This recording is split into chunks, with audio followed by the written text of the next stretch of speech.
Hello and welcome back to the Freelancers Tea Break. I am a couple of weeks late with this podcast purely because it's been a really busy month. I've been in some summits and some bundles and working on a couple of launches for some clients, so it's been quite hectic. But there are two topics I really want to talk about this month. This week I'm going to be talking about ADHD awareness, and not just as someone that has ADHD, but also in how to make your business perhaps more accessible for people with ADHD or autism or some other kinds of neurodivergencies as well. And next week, hopefully I will be putting together the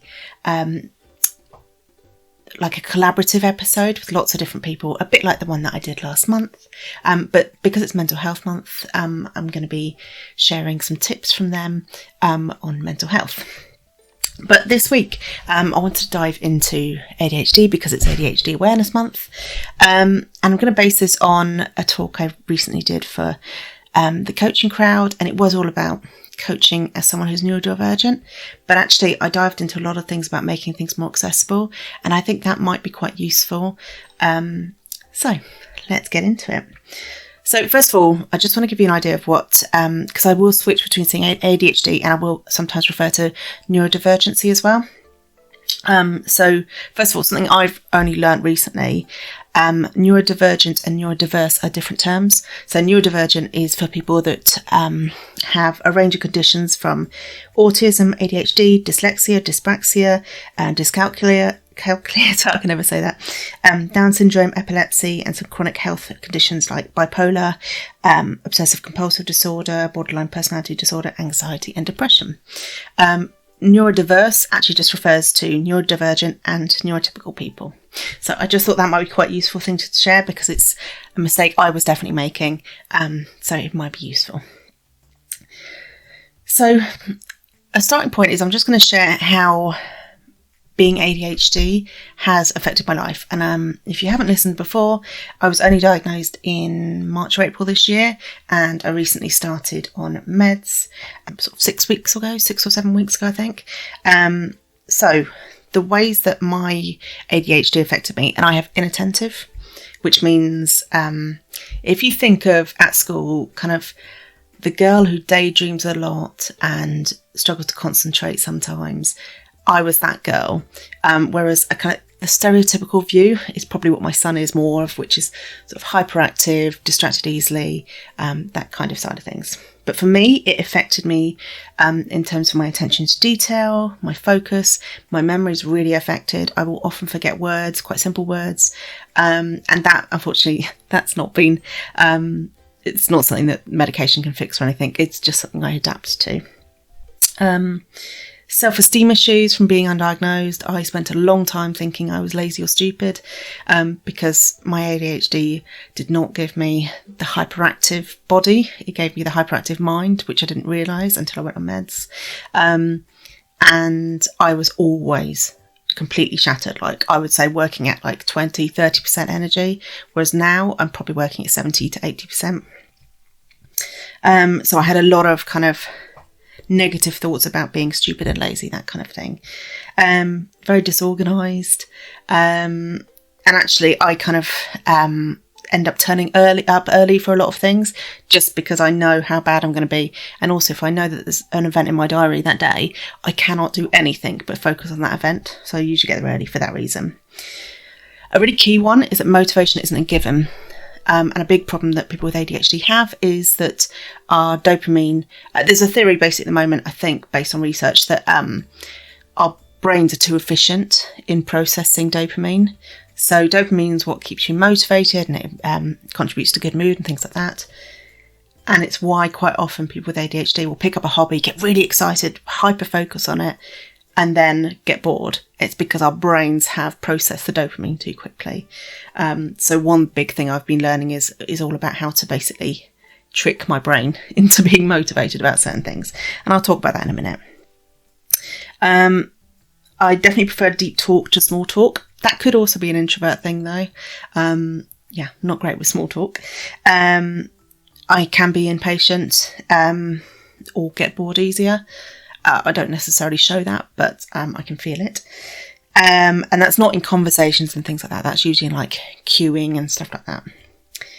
And I'm impulsive, and as you might have gathered from this podcast, I'm an oversharer. I've got no filter. I'm pretty much an open book. I just don't have the ability to, like, I have some filter, but like, I don't really have the ability to manipulate conversations and keep things to myself. It just takes up too much energy, basically. But I want to make it very clear that ADHD, autism, everything like that is completely different for each person, and there's not like a checklist of you have to tick off all of these things. There is actually a checklist, but you don't have to tick off every single one of those things to be ADHD or autistic. And for ADHD, it's quite useful to know that there are 3 kinds. There's inattentive, which is me, which is kind of distracted, struggles to focus, attention to detail. Hyperactive, which is kind of the typical what people see in boys, in particular, which is why so many girls and women get overlooked. And combined, which is both. And also a word on that, a lot of women are getting diagnosed at the moment. And I think it's because they are realising through having children and all of their carefully put together processes and survival techniques go out the window, or they have ADHD children themselves and realise. But also it comes to things like TickTock, which I know everyone's like, you shouldn't diagnose through TickTock. TickTock is perfectly designed for people with ADHD. It is like constant shots of dopamine. So that's why there are so many of us discovering it through TickTock, because TickTock is ADHD paradise, basically. But yeah, there's a whole mix of symptoms, and people can have comorbidities. So it's really common for people with ADHD to have autism or dyslexia or anxiety. I've definitely had anxiety in the past. I'm on anxiety meds. There's loads of different ways that they can all overlap. It's not all bad news. ADHDers in particular can be creative, out-of-the-box thinkers, empathy by the bucket load, because we do struggle on a day-to-day basis so much, sometimes without realising because it's our norm. But I described it recently as it's like having a brain full of really angry drunk bees, and they're all bumping against each other, and you don't necessarily feel angry, but you might feel anxious and stressed because there's so many things going on in your head. And going on meds, for me, and it doesn't work for everyone, but for me, it made that brain full of bees feel more like a unit working together rather than fighting against each other. But it does, I think, make a lot of people more empathetic to others.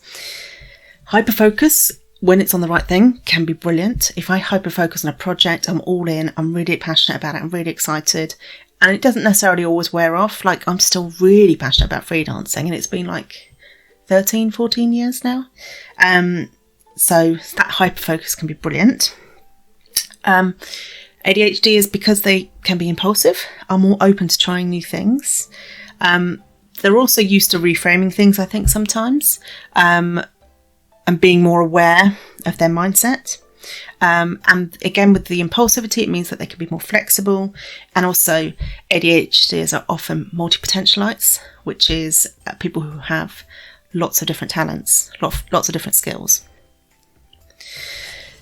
So I just wanted to share a couple of life hacks that might be useful for this. So on the motivation side of things, I mentioned before about how I have to trick my brain sometimes into doing boring tasks. So I have a piece of paper on my board here next to me, and it says, how can I make this task more fun, novel, competitive, or urgent? And I think I've touched on this in a previous podcast, but this is how I trick. So if I have to do my accounts, I don't like doing my accounts. It's boring. So for me, for other people, it's their ideal of hyper-focus heaven. But I need to look at how to make it either fun, novel, or competitive, or urgent. So quite often urgent is the last idea, where I do it at the last minute, but I don't tend to do that now. My accountant very kindly keeps me on track to usually do it by the end of the summer. But if I need to sit down and just do my bookwork for the end of the month, I might want to make it fun by having some great music on, or taking myself off to a coffee shop, just reframe it into something that's more fun. Novel, so that could be new pens, new software, just something new that makes it exciting. Same with housework. If I'm in a bit of a rut with my housework at the moment. I've had like 6 weeks of it going really well, and now I'm getting a bit bored again. So I know it's not ideal, it's not eco-friendly, but I would probably end up getting... Actually, I don't even need to get a new cleaning product. I can look up online for a new tip or something that I can try out. That would refresh it enough. So the novel element is there. Competitive. So I might say, I'm going to set an hour to do this. I might do a co-working session with somebody else so that I keep on track. And urgent. So fun, novel, competitive, urgent. I have to trick my brain into it. Otherwise, it's just not going to happen. It's also worth writing a dopamine menu. If you have a look on Instagram, there's loads of suggestions for dopamine menus. They're basically a list of things that give you dopamine. And top of mind is always things like music, like really mood boosting music, a bit of a dance around the kitchen, or I talk a bit about eat that frog, but actually eat those tadpoles are just as important. So ticking off some things to get the momentum going. So I might want to do like some mini tasks if I'm doing my accounts that I know will only take a couple of minutes just to get the momentum going. And then a word on organisation, because this is a big problem for a lot of people with ADHD. Although there are plenty of ADHDs out there who are amazing at organisation, that's not me. So outsource where possible. So I have a VA, Jo, who is amazing, and she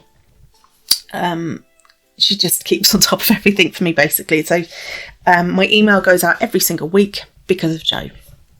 I write all the content and she does the finishing bits that I struggle with. So she takes the content, puts it in ConvertKit, schedules it. So it's always the finishing stuff that I struggle with. Or she'll double check something for me, or we have an accountability session every month where we plan out the content that I'm going to be sharing on the podcast and the newsletter every month. So just having that person that's a finisher or can create a space to talk about things is really, really important. And it's why coaching is so important for freelancers particularly who have ADHD. Sorry, I had to pause there for a cough. Particularly if they have ADHD, to get that accountability, that support, that space to talk things through, and that help, basically. And also organise in a way that works for you. Stop trying to organise yourself in a neurotypical way. If it doesn't work for your brain, it's not going to work for you. And I have found some brilliant tips on TickTock. There's also a lady called Clutterbug who's got a brilliant way of organising if it's like the physical things, but also use tools that work for you online. Like if some people love Asana and Trello. I personally love Notion because it's very visual and it's much easier for me to use and move around and edit. So just because a tool works for everybody else doesn't mean it's going to work for you. So feel free to try different tools. I would also highly recommend cognitive therapy. It's a way of catching, checking and changing negative thought patterns. And actually that's been a really big thing for me to realise I'm not lazy or stupid. And, I can catch that thought and go. And this is more since my diagnosis I've been able to do it. It's almost like being given my diagnosis allowed me permission to say, actually, I'm not lazy, I'm not stupid. So if so the kitchen, I'm going to give a random example. Our kitchen's a mess at the moment. Just the last couple of days, I've been really busy with work. I just haven't been able to put everything away. And pre-diagnosis, my thought process would be, oh, you're so stupid and lazy. Everybody else can do that. And now I catch that thought and I check it and I think, actually, I'm not stupid or lazy. I haven't had time or energy to do that tidying up. It will get done. And I have been chipping away at it each day. So then I can change it and go, look, you've been really busy and you only have so much energy. It will get done. Don't worry. And you just have to reframe some of these things sometimes and check that they're accurate, which is really hard when you have ADHD. So, right, the part which might be useful for people who don't have ADHD or autism, but they want to make their business more accessible. And actually, these are tips that are going to make everybody, all of your business more accessible to everybody, regardless of whether you're neurodivergent or neurotypical. So, first thing is, how easy are your processes? So is it easy for people to sign up with you? The less steps, the better. And this was a really interesting conversation we've had a couple of times in my membership this month actually, about how much information you're sharing to onboard. And I'm actually going to be assessing my own ones, because I know when I onboard people on the Business Lounge, I have a tendency to overload people with information. And I'm going to go back now and just make it one link on that page where they can find the more information, but it's one step at a time. So I think that would be useful for everybody, really. It makes it much, much easier than a whole email, which is what I currently send, with loads of different links, because I tend to over cater and try and give too much information, and that's overwhelming. It also helps to have those steps are small, because it gives that kind of dopamine momentum roll, which is really great. And also be very clear on the processes and deadlines. This is particularly useful for those with autism as well. Try to avoid any last minute changes. Again, this is something I'm working on. I'm now planning out all of the kind of sessions we have in the membership and putting them in the group a lot earlier to allow for everybody to access them, and for it to be better for forward planners and those with autism who really appreciate that structure. And also, how clear and inclusive is your language? So for those with autism, clear and concise language can be really helpful. And for those with ADHD, skip the boring business lingo if you can. I'd zone out completely. It's not great for that sort of thing. But also, this is a case for everything, really. I mean, is your text easy to read? Is there a crazy background that makes people struggle to read the text? Is your imagery inclusive? And this can cover so many different things. And even a previous episode we've had talking about being childless not through choice. There's a lot of talk about parenting and being a mum and as a woman and things like that. And there's lots of language that you can tweak around that, or around disabilities, and having imagery on your website that involves people with disabilities. Again, this is something I'm working on as well and learning a lot more about. So this is something you could very easily do. Look at your website as an outsider point of view and think, how inclusive is this? You're obviously going to have your ideal client that you're going to be talking to, but is your ideal client so niche? Are you just talking for example, to white women with children, for example, who are neurotypical?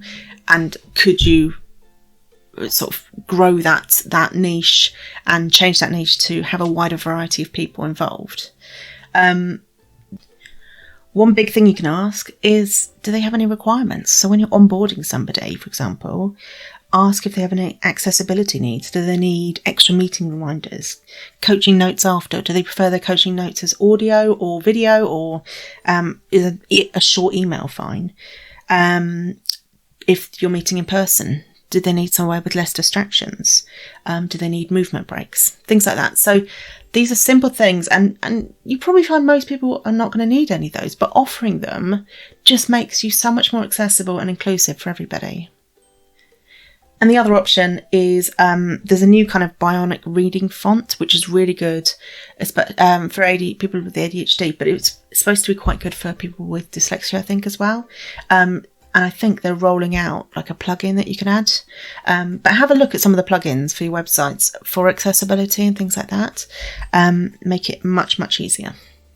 So there are so many more things you can do, and I'm going to pop some resources in the blurb, in the bio information, blah blah blah. I can't remember what it's called for this moment.